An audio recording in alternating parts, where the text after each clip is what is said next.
این اتوبوس ها استحصال تاجیکستان است. با فکرم با قوی هم برق هم بطری میگردن. اینجا مسجد اسماعیلی تاجیکستان. خلاصه اینجا مسجد اسماعیلی تاجیکستان خودمون. در این طرف روبرویش کاخ باربد، کاخ باربد میگویند.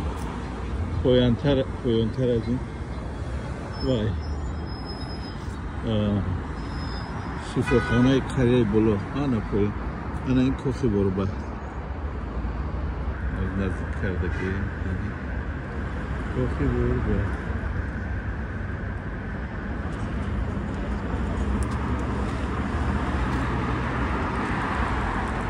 این باز از نزدیکتر مسجد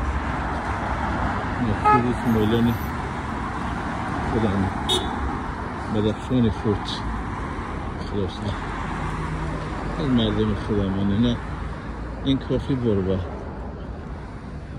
در پایان رفته با قره بالا میگویند، یعنی شفاخانه قریه بالا. هوا آفتابی است، گرم. باور کن میگی خیلی بهار شده است. بهار. این کوچه کلان مرکزی ساختم. کوچه کلانی همین با نام روزکی باشه یا سینا رو فراموش کردم. بیشتر کوتاه میگفتم.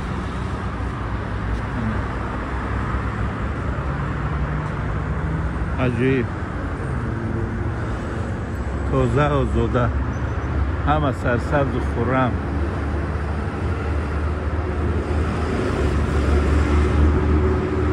راحتی جان. آشخانه ها بسیار شده است که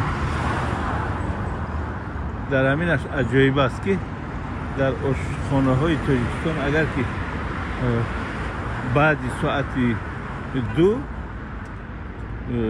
بسیار جا همین خوراک ها تمام می شوند. مثلا در طرف های اوکراین اگر که 2 روزه اوقات هم می فروشند همون خود و خوراک ها. مثال بسیار میموند، کم است که در آشخانه ها مردم که سرجم بسیار باشد. البته اینجا تاجیکستان بسیار است، خیلی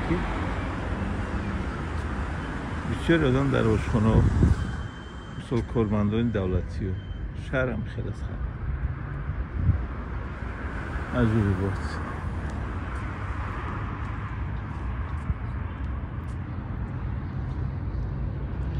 کاخ باربد.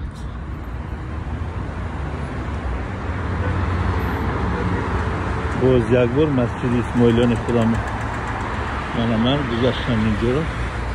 بعد این قره بالا سر میشه، قریه بالا شفاخانه.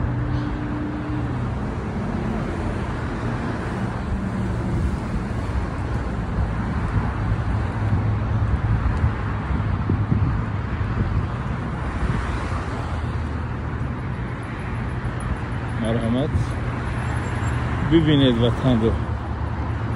کدام میگی در یاد وطن. من این وای مهمانخانه حیات است، ریجنسی حیات میگن. نه اونم مهمانخانه، بسیار مهمانخانه عجیب و کلان است. از تمام دنیا در این مهمانخانه تشریف میبرند مردم.